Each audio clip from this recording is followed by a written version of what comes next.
Hey guys, so I wanted to go over how I've been using VoiceFlow to one, set up a interactive Alexa virtual walkthrough for real estate listings, and also when I'm using it at an open house that I'm hosting, um, set it as a lead capture for the guests that walk in. So people seem to really love it, and it's an easy way to let the buyers who are walking in with another agent know more info about the neighborhood, um, some more info you might not want on the public facing MLS, or just to kind of point out things as they walk through the home. So let's dive right in. So to get started, you're going to be using a website called voiceflow.com. I'm not associated with them at all. But it's the easiest that I've found so far to actually set up this backend on the Alexa side, or you can do it on Google Home, either one. So here I've got a listing in Decatur, Georgia. So you always start with this home button here, the home block, and then you're going to drag and drop blocks from. Mainly what you'll be using is a speak in the choice. So every time you'll have the welcome block, right? As soon as you have something like a sign set up that says Alexa open 1950 Bonner, something like that, it starts the path, and the first path will be the welcome. So it's going to say something to the effect of "Welcome to 1950 Bonner Street. Would you like to hear more about the neighborhood?" And you will instruct the user to say, they're going to say yes or no. So you're going to drag this little path to the choice block. You're going to drag your choice block from here over to the right of the welcome. You're going to type in synonyms for yes and for no. So I've got yeah, sure, yep, I've got no, nah, nope, no thanks. So the yes path, number one, is going to route them to the neighborhood. The no is going to route them to the speak option. It's going to say, do you want to know more about the home? So the yes on that leads to the home.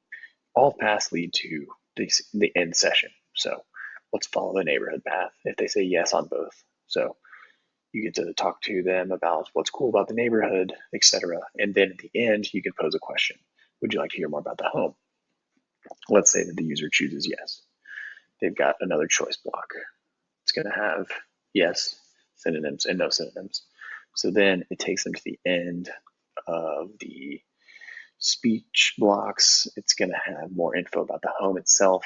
You can talk about what's been recently updated, any other details like I mentioned that are not going to be maybe not on the public remarks, something like that. So that's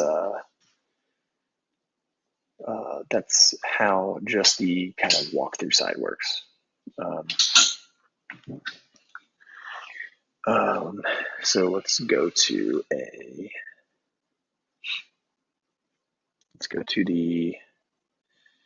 what I have set up in a different listing.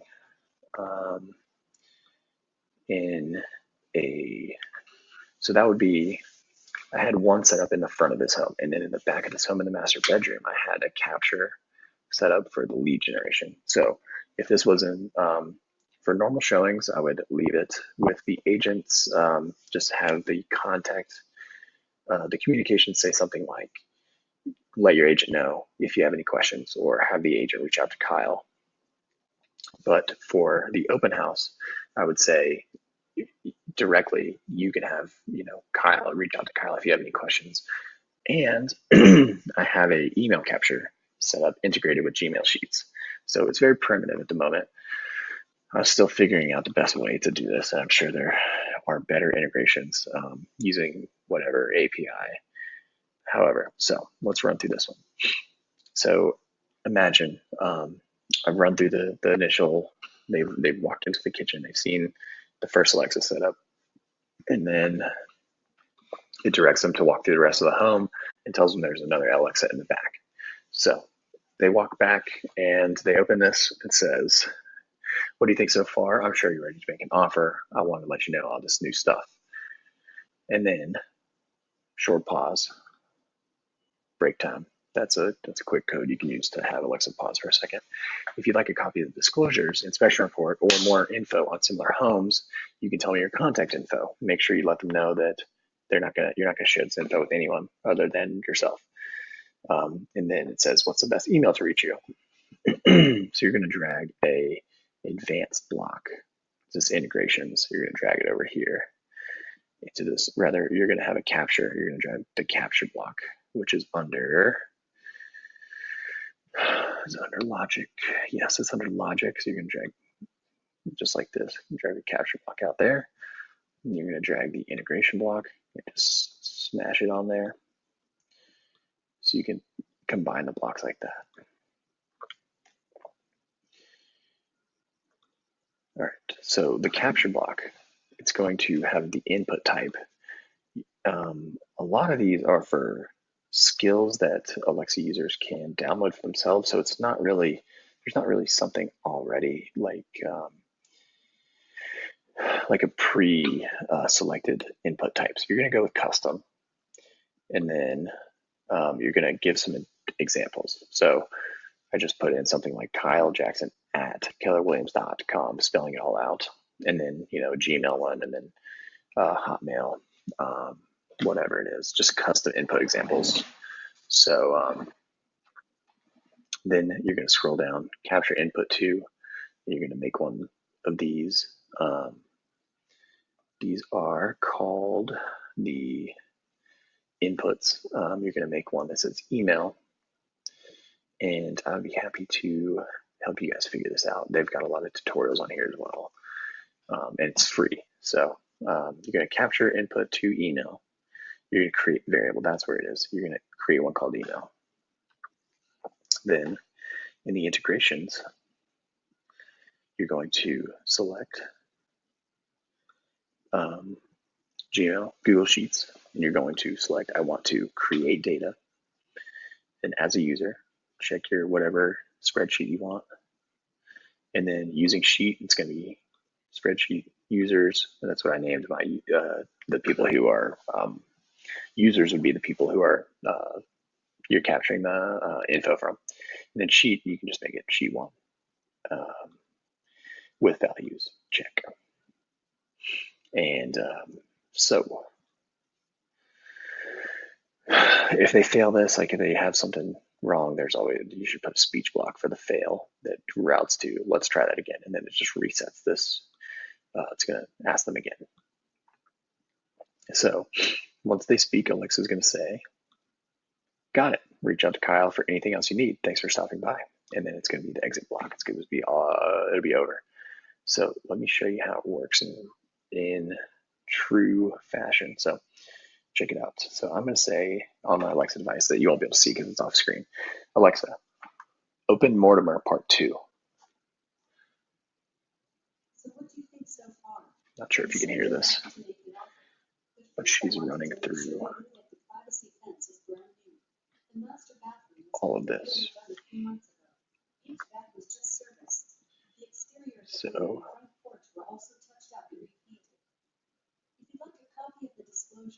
inspection report, and more info on similar homes for sale. You can tell me your contact info. I won't share this info with anyone other than Kyle, the listing agent. Okay. What's the best email to reach you? Kyle at youtube.com. Watch, it auto-populates here to the... Reach out to Kyle for anything else you need. So, thanks for stopping by. As you can see, it typed Isle instead of Kyle, but now you have like a manual,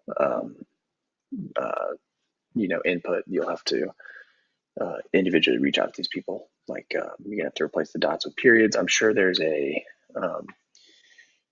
a Zapier integration that will maybe automatically replace all the dots with periods, and then all the ats with the at symbol.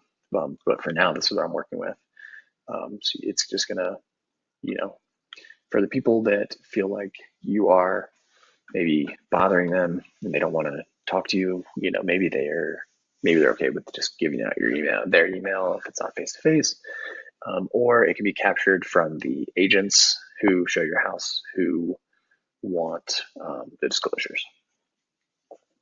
Either way, it's super useful. People really remember it.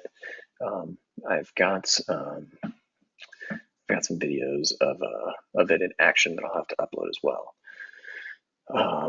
But it's I think it's super important to be in the voice space early on before it catches on, and you can position yourself as a realtor who is already integrating and already kind of laying the groundwork for it. Because eventually it's going to be very widespread. Everyone's going to know how to do this stuff pretty instinctively. So that's pretty much it so far. There are other tutorials on how to use the voice flow, but it's, for the most part, it's very drag and drop. Like everything is just a speak block for our purposes, mostly speak, choice, speak, choice. So it's pretty easy. It just might take an hour or two of your time, but once you have a template down, you can use it for any of your listings or your open houses. I use it for my Airbnbs. It's super useful for creating a little bit more complex experience than just having Alexa just play music or something.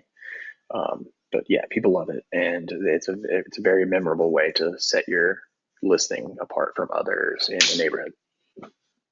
I think that's it for now. Once this is all, let's see, how do you actually upload it? You're going to go into settings.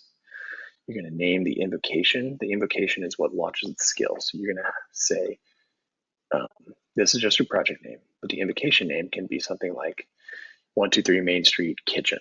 So you can say, whatever this invocation is, it's going to say, Alexa, open 123 Main Street Kitchen. It's going to launch the whole thing. So that's really all you need. All you need to do is use your own Amazon or Google account, integrate it with VoiceFlow, and then you're going to click upload to Alexa, and then it will be on your device. It's not going to be a public skill. It's going, you can make it a public skill if you want, but likely you're just going to want to essentially save it locally on your Alexa or Google device for yourself to use in these scenarios.